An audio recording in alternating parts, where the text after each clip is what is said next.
de nós colocarmos ali no telão os textos para você ler. Hoje você vai ver ali trechos do filme A Paixão de Cristo. Não vou me importar se você olhar para lá, porque você não vai ter o áudio, vai ter apenas as imagens, para que você possa entender o que Cristo fez naquela tarde de sexta-feira. Evangelho de João, capítulo 19, verso 30, nos diz assim: então Jesus, depois de ter tomado o vinagre, disse: está consumado. E inclinando a cabeça, entregou o Espírito. Então Jesus, depois de ter tomado o vinagre, ele disse: está consumado. E inclinando a cabeça, entregou o Espírito. Amém. É triste ver, nós estamos no ano de 2018, passaram-se mais de 2000 anos desse dia, do dia em que Cristo foi crucificado. Mas até hoje, muitos cristãos ainda não entenderam o que significa esse grito: está consumado. Muitos ainda não compreenderam o poder e o efeito dessas palavras. E por que eu digo que muitos não entenderam? Basta nós olharmos para aquilo que as pessoas ainda estão fazendo. As pessoas ainda estão fazendo correntes de oração. Pode ligar ali na janela. As pessoas ainda estão fazendo correntes de oração. As pessoas ainda estão participando de cultos de libertação. As pessoas ainda estão buscando e distribuindo coisas ungidas. As pessoas ainda estão buscando a bênção do óleo ungido. As pessoas ainda estão buscando coisas como que se a cruz precisasse de algo mais, como que só ela não bastasse, como que só ela não fosse o suficiente. Então nós precisamos entender, quando Jesus clamou: está consumado, o que ele queria dizer com isso?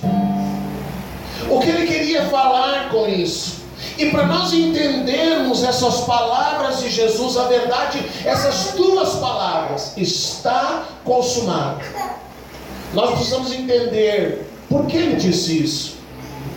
Então a palavra diz, no Evangelho de João, capítulo 1, verso 29, João 1, 29, nos diz assim: e no dia seguinte, João viu a Jesus, que vinha para ele, e disse: eis o Cordeiro de Deus, que tira o pecado do mundo. Este é aquele de quem eu disse: depois de mim vem um varão, que passou adiante de mim, porque antes de mim ele já existia. Depois, no mesmo capítulo, no verso 35, novamente, Jesus está passando pelo lugar onde João Batista pregava, e a palavra diz: e no dia seguinte, João estava outra vez ali, com 2 dos seus discípulos, e olhando para Jesus que passava, disse: eis o Cordeiro de Deus. Para nós entendermos o que Jesus gritou lá na cruz, está consumado, nós precisamos entender por que ele é o Cordeiro de Deus que tira o pecado do mundo. Por que ele morreu durante a festa de Páscoa? Por que ele morreu às 3 horas da tarde? Por que ele se ofereceu em sacrifício? Para nós entendermos o está consumado, nós precisamos entender essas coisas. A palavra, quando João Batista diz: eis o Cordeiro de Deus que tira o pecado do mundo, então nós precisamos entender por que o Cordeiro. Por que o Cordeiro? Por que o Cordeiro é um símbolo de Cristo?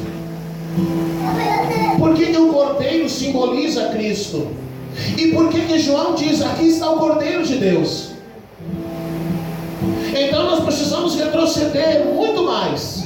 Nós precisamos ir lá na primeira noite de Páscoa, na primeira celebração de Páscoa. Quando a primeira Páscoa foi celebrada, quando Deus deu ao povo hebreu, ao povo de Israel, uma ordem para que eles celebrassem a Páscoa continuamente, para que eles celebrassem a Páscoa todos os anos.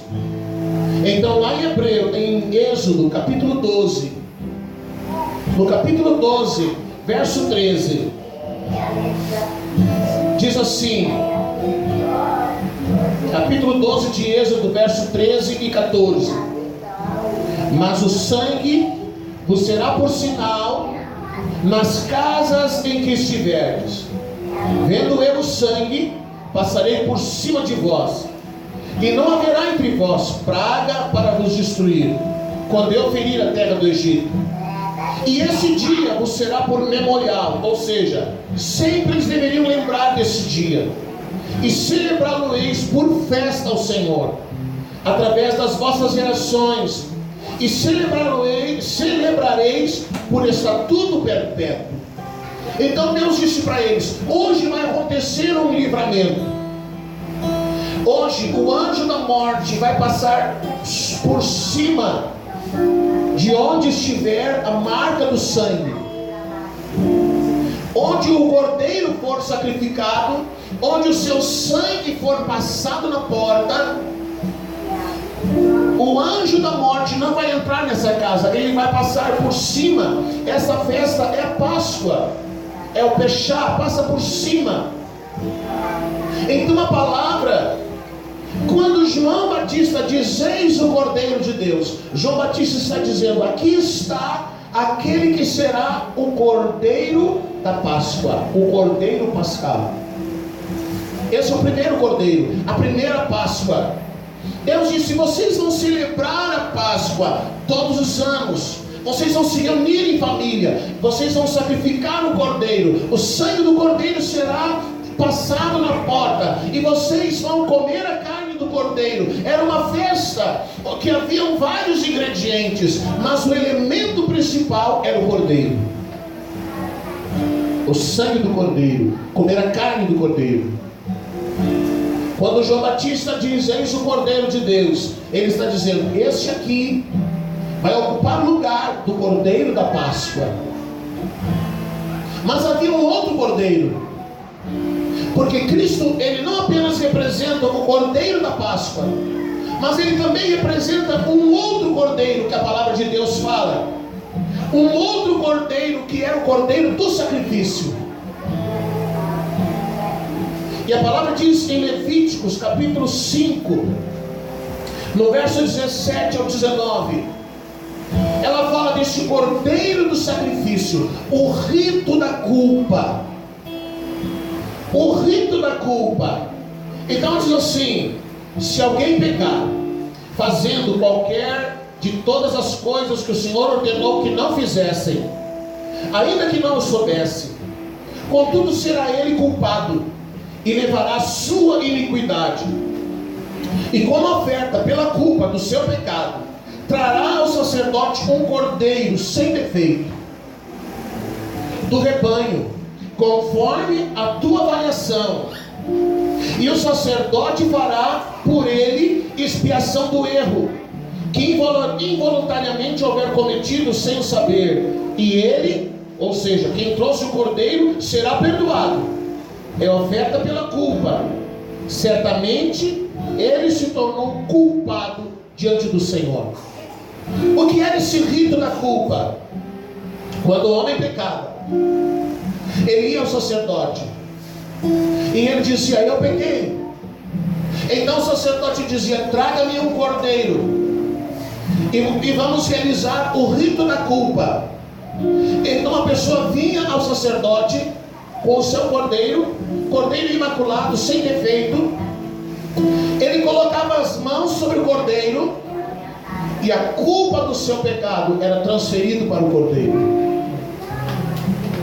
A culpa do seu pecado era transferida pelo cordeiro.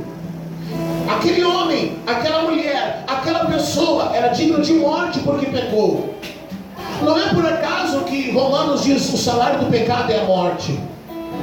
Aquele homem deveria morrer, mas ele trazia o cordeiro, e o cordeiro, ele transferia a sua culpa para o cordeiro, e o cordeiro então era sacrificado. Quando João disse: eis o Cordeiro de Deus que tira o pecado do mundo, ele estava dizendo: aqui está aquele que vai ocupar o lugar do Cordeiro Pascal, aquele que vai ser ofertado no sacrifício da tarde do dia de Páscoa.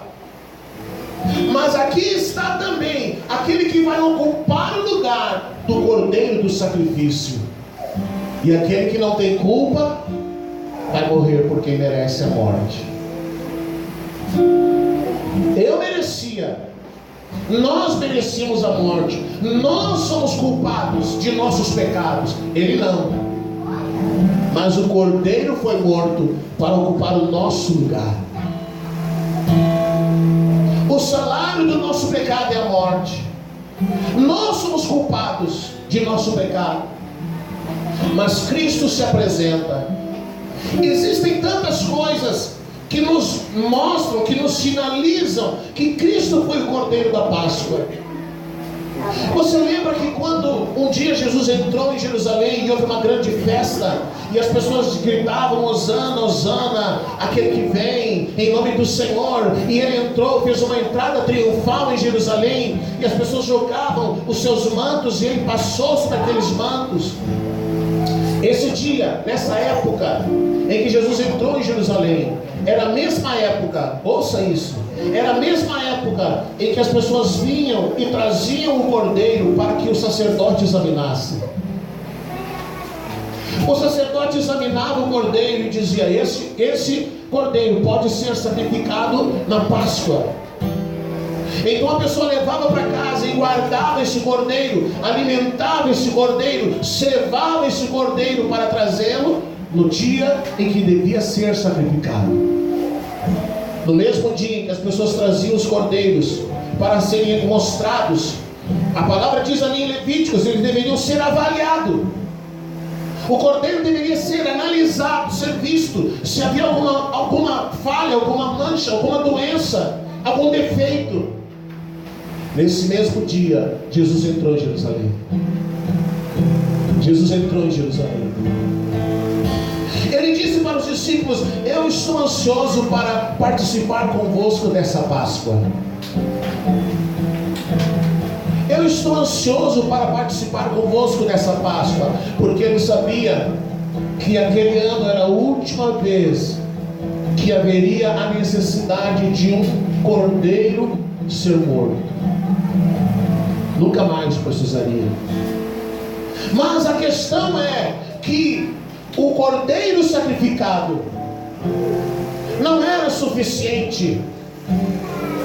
O sacrifício daquele cordeiro não era suficiente, porque toda vez que o homem pecava, um novo cordeiro precisava ser sacrificado. Você se lembra que a pastora contou que Jó se levantava todos os dias, e antes das atividades do dia, o que ele fazia? Alguém lembra? Ele oferecia um sacrifício ao Senhor pelos pecados dos seus filhos. Então todos os dias um novo cordeiro precisava morrer. Todos os dias um novo cordeiro precisava morrer. Porque todos os dias o homem pecava. Porque todos os dias o homem desobedecia. Porque todos os dias o homem transgredia. Porque todos os dias o homem se distanciava de Deus. E todos os dias o homem precisava de que um novo sacrifício fosse feito.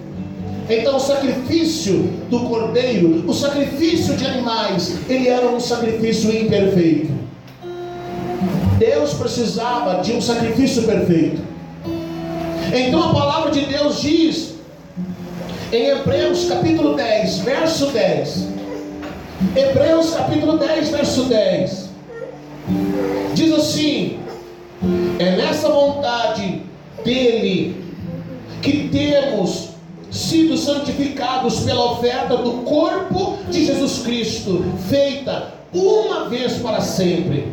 Ora, todo sacerdote se apresenta dia após dia, ministrando e oferecendo muitas vezes os mesmos sacrifícios que nunca podem tirar pecados. Mas este, havendo oferecido um único sacrifício pelos pecados, assentou-se para sempre à direita de Deus. Então todos os dias um novo sacrifício era feito. Os sacerdotes se cansavam de todos os dias sacrificar um novo animal, e um novo animal, e um novo animal, e mais uma vez, e no dia seguinte de novo, ano após ano, dia após dia, mês após mês.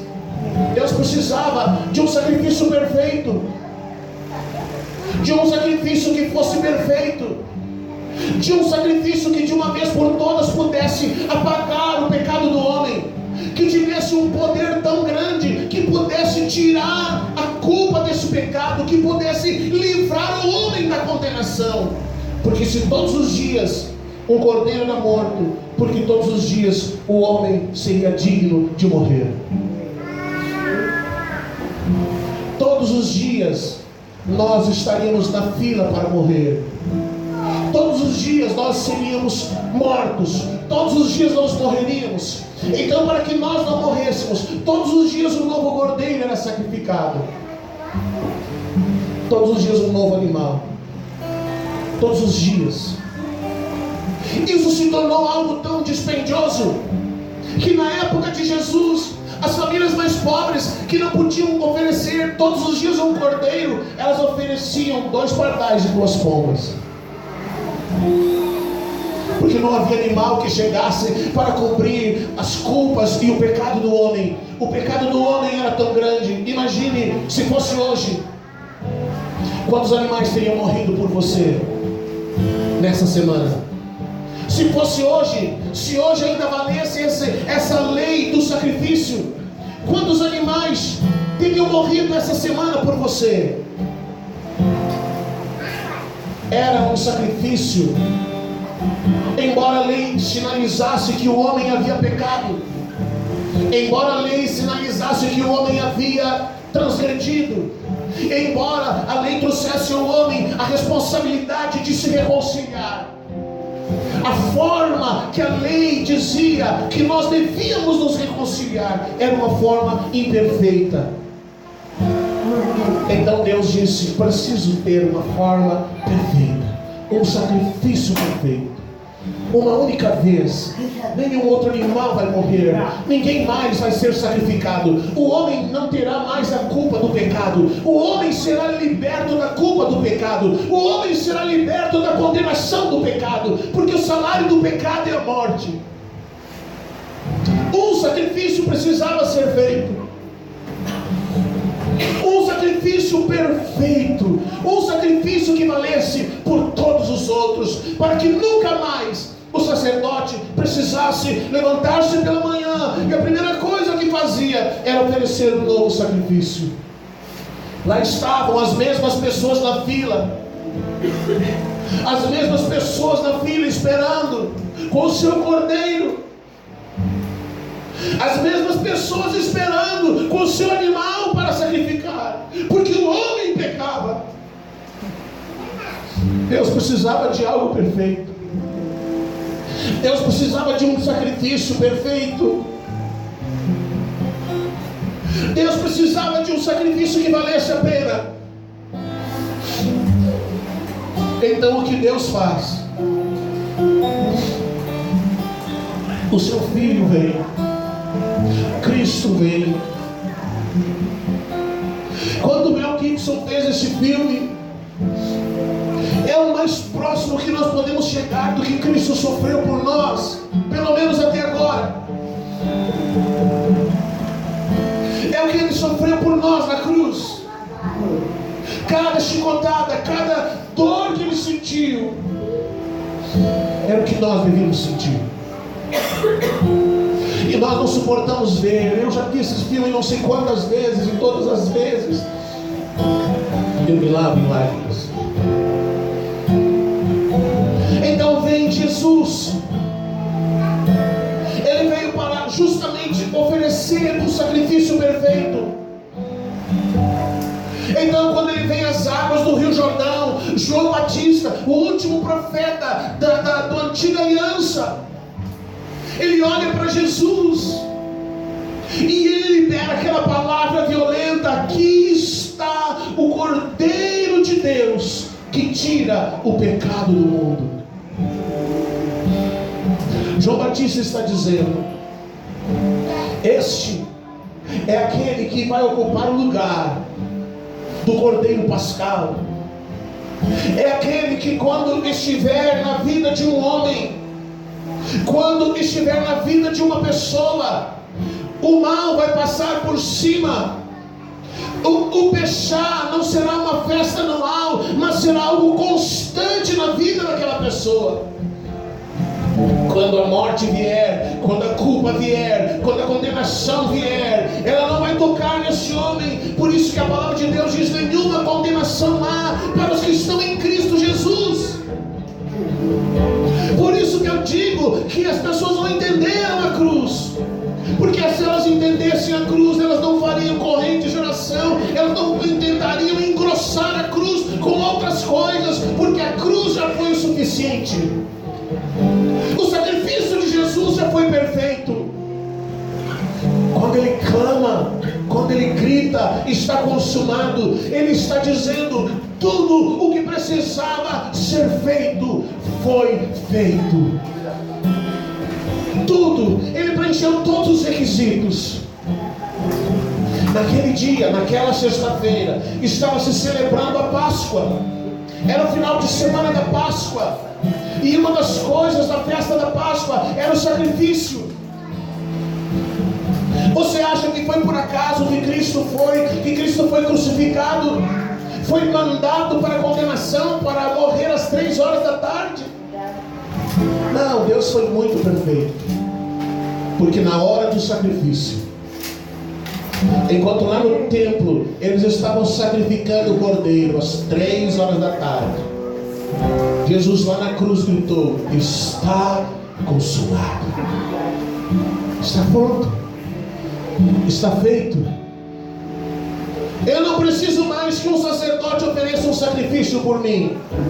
Eu não preciso mais que alguém faça uma intermediação entre eu e Deus. O véu do templo, o véu que separava o lugar santo, o lugar santíssimo, ninguém podia entrar. Esse véu rasgou-se. Qualquer um de nós pode entrar no Santo dos Santos.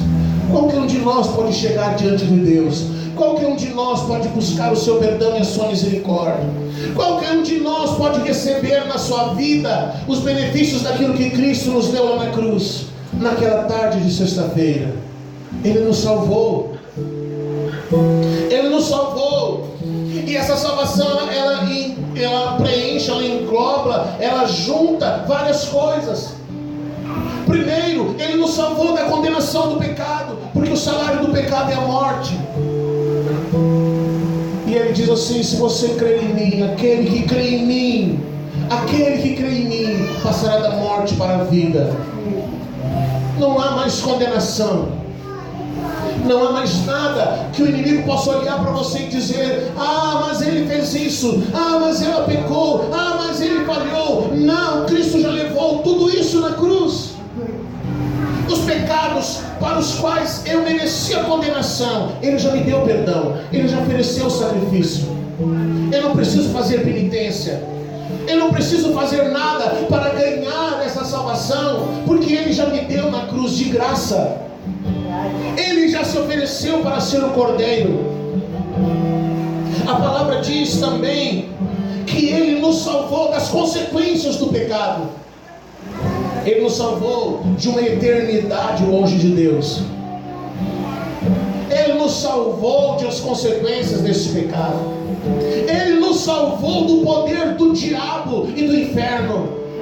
Naquele dia, naquele momento, naquela cruz, quando ele vai para a cruz, quando o inferno inteiro trabalha para levá-lo à cruz, quando o inferno inteiro pensa: vamos levá-lo para a cruz, vamos matá-lo na cruz, vamos terminar com ele, ele estava levando. Era o Filho de Deus, sim, mas era homem. E nós sabemos que o homem, quando o homem pecou, quando o homem comeu da árvore do conhecimento do bem e do mal, o inimigo entrou no homem e ele passou a fazer parte do DNA do homem. Ele passou a fazer parte da essência do homem. E quando ele leva Jesus para a cruz, o diabo vai junto, porque ele é homem. Cristo é homem. E lá na cruz, quando mataram a Cristo, mataram o poder do diabo sobre o homem.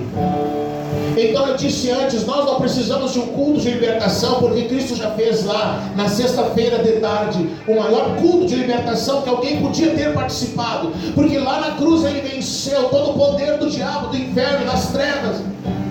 Mas hoje as igrejas fazem culto para falar do diabo, não falam de Deus, não falam de Cristo. As pessoas falam num culto, elas só ouvem falar do diabo isso, diabo aquilo, diabo aquele outro. Mas Cristo já venceu tudo isso. Cristo entregou para a igreja um diabo derrotado. Cristo entregou para a igreja uma igreja que não tem mais a influência de nenhuma maldição, porque ele já se fez maldição na cruz. Maldito aquele que é morto no madeiro. Ele já levou todas as maldições. O que eu preciso fazer? Reivindicar sobre a minha vida aquilo que Cristo fez. Não é querer negociar com o diabo. Olha aqui, diabo, pois é, existe essa maldição aqui, daí você está vindo, você está invocando essa maldição, vamos negociar isso aí. Não tem negócio com o diabo. Ele já foi vencido, ele já foi derrotado. Eu preciso reivindicar sobre a minha vida. Eu preciso fazer o que um oficial de justiça faz. Ele leva um documento para alguém e aquela pessoa ela é notificada. Você está sendo notificado de algo. Eu preciso dizer para ele: está aqui, inimigo, está aqui, diabo, Cristo já venceu. Eu quero te notificar que não há mais poder nenhum de maldição na minha casa, na minha família, na minha vida, na minha família. A minha família está coberta com o sangue de Jesus, e a palavra diz que Deus traz a sua bênção até 1000 gerações daqueles que o amam. A igreja não entende o que Jesus fez naquela tarde de sexta-feira, porque se entendesse, não faria cultos de quebra de maldição, não faria cultos de libertação, não continuaria distribuindo coisas. Aquela tarde de sexta-feira foi completa. Ele fez tudo. E mais ainda, Cristo livrou o homem, salvou o homem de si mesmo. Aleluia. Salvou o homem de si mesmo, porque ele traz para dentro desse novo homem uma nova vida, uma vida de Cristo. Ele tira essa mente corrompida do homem e coloca uma mente de Cristo. Ele tira esse velho homem corrompido, carcomido do pecado, e coloca dentro dele um novo homem. Ele coloca dentro dele um novo homem, um homem interior, um homem segundo o coração de Deus. Então, quando Jesus clamou: está consumado, quando ele grita: está consumado, ele está dizendo: tudo foi feito. Tudo foi feito. O cordeiro foi sacrificado. O cordeiro foi examinado. No dia do sacrifício, aquele cordeiro que foi separado tempos antes é trazido na festa de Páscoa, e o sacerdote novamente examina aquele cordeiro. Ele novamente olha para aquele cordeiro e ele vai dizer se ele está apto ou não para ser sacrificado, o cordeiro pascal. Jesus também foi examinado. Quando ele é trazido a Pilatos, o que Pilatos fala de Jesus? Eu não vejo nele culpa nenhuma. Ele não tem culpa nenhuma. Este homem é inocente. Este homem não tem culpa nenhuma. Mas as pessoas gritavam: crucificam, crucificam. Então Pilatos faz aquilo que é muito comentado. Ele pede para alguém trazer uma bacia, e ele lava a sua mão, e ele diz: este homem não tem culpa. Eu não quero ser culpado do seu sangue ser derramado. O cordeiro foi examinado, e alguém disse: ele é apto para o sacrifício. Não são coincidências. Ele era o cordeiro. Ele nasceu para ser o Cordeiro. Ele foi enviado para ser o Cordeiro.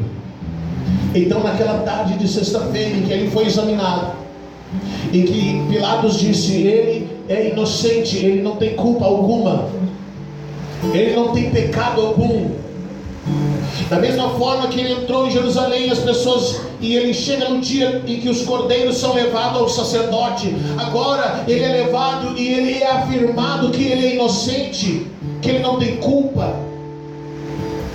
Então ele é levado para ser chicoteado e depois ser crucificado. A morte de cruz, a morte mais violenta, a morte mais terrível, a morte mais terrível que um ser humano podia experimentar, a morte mais dolorosa, a morte mais sofrida. Às vezes alguém ficava 2, 3 dias na cruz, morrendo à míngua, morrendo aos poucos. Cristo subiu na cruz, 3 horas da tarde ele morreu. Quando ele morreu, houve terremotos. A palavra diz que as sepulturas se abriram, mortos saíram das sepulturas e andaram pela cidade, falando do reino de Deus, falando das maravilhas de Deus.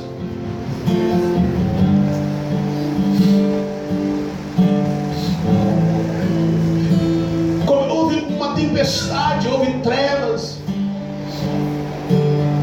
Alguns dizem que aquelas trevas que cobriram Jerusalém, os estudiosos dizem que não houve um eclipse naquele dia. Não há como aquele dia ter ficado 3 horas ou mais, o dia escurecido como se fosse noite. Alguns dizem que as trevas que cobriram Jerusalém era que o inferno estava ali, na expectativa da morte do Filho de Deus. Houve trevas. Cristo clama: Pai, porque o Senhor me desamparou. Deus o Pai não suportou ver o seu filho, homem, ele levando sobre si naquele dia todos os nossos pecados. O homem que nunca pecou, o homem que nunca transgrediu, que nunca desobedeceu, que nunca adoeceu, agora levava na cruz toda a enfermidade, toda a dor, toda a doença, todo o pecado, todas as consequências de pecado. Toda a podridão do homem estava na cruz. Ah, Senhor.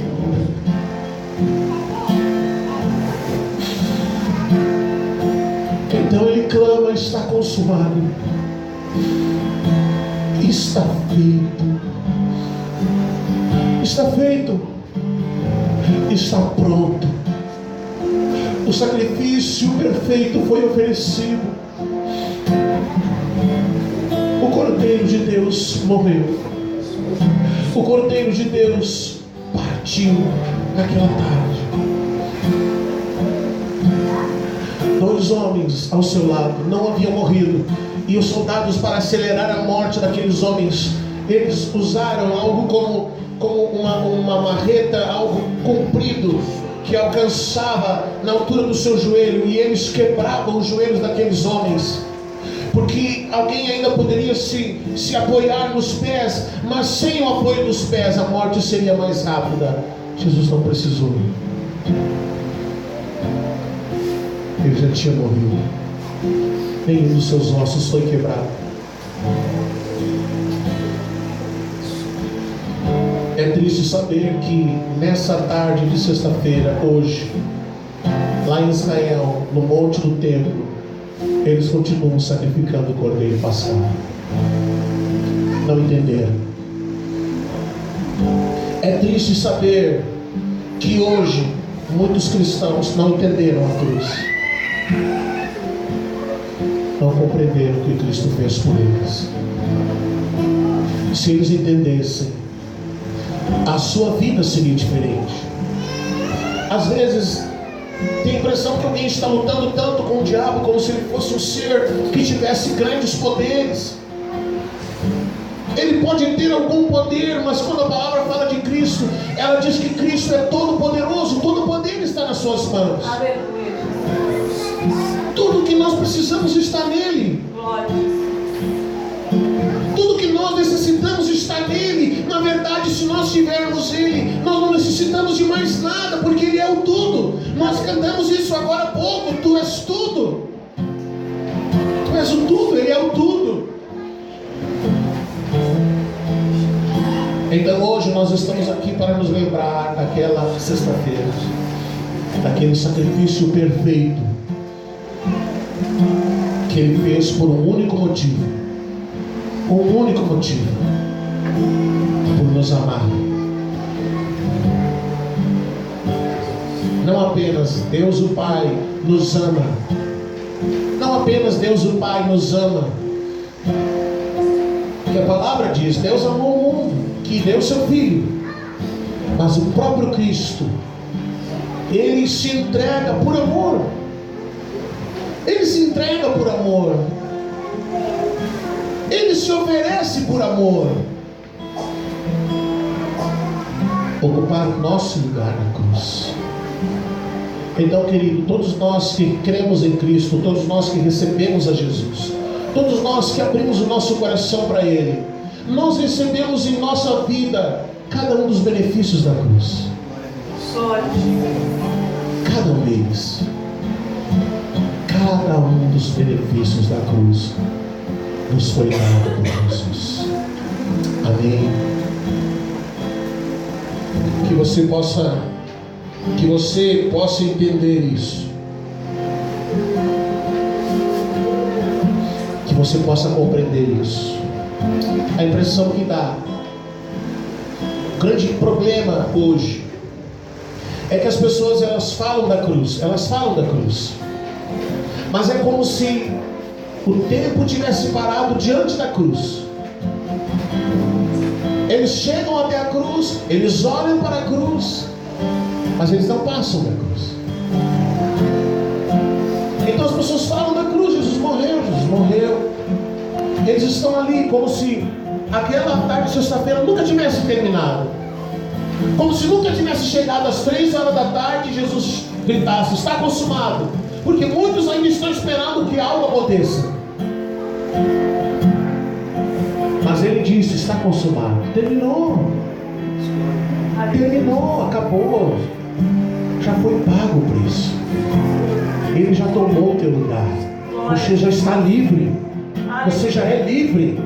Não há maldição, não há condenação, não há culpa, não há peso. Você já é cidadão do céu. Você já é cidadão da eternidade. Você já é convidado para sentar-se com Cristo nas regiões celestiais. Ele já te tornou filho. Você já é herdeiro. Você já é filho de Deus. E você se torna filho de Deus por causa de Cristo naquela tarde de sexta-feira. Você já é livre, você já pode adorá-lo, você já pode exaltá-lo, você já pode celebrar.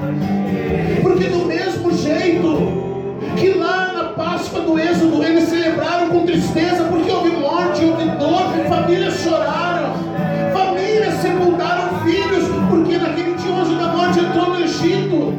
Mas Deus disse, isso vai ser uma festa. Vocês vão celebrar uma festa. Vocês vão lembrar-se desse dia e vai ser uma festa. Então eu quero dizer para você que hoje nós estamos aqui para celebrar uma festa. Ele já ressuscitou, Ele já morreu, Ele já pagou o preço. Nós estamos livres, nós temos livre acesso a Ele. Nós estamos aqui para fazer uma festa, porque nós estávamos condenados, nós éramos dignos de ir para aquela cruz, nós deveríamos morrer pela culpa dos nossos pecados, mas Ele nos amou primeiro, e porque Ele nos amou primeiro, Ele morreu em nosso lugar. Fique de pé, vamos adorá-lo,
doente, está enfermo, está com dores, por favor, venha à frente, eu quero liberar cura para você. Você tem problemas de coluna.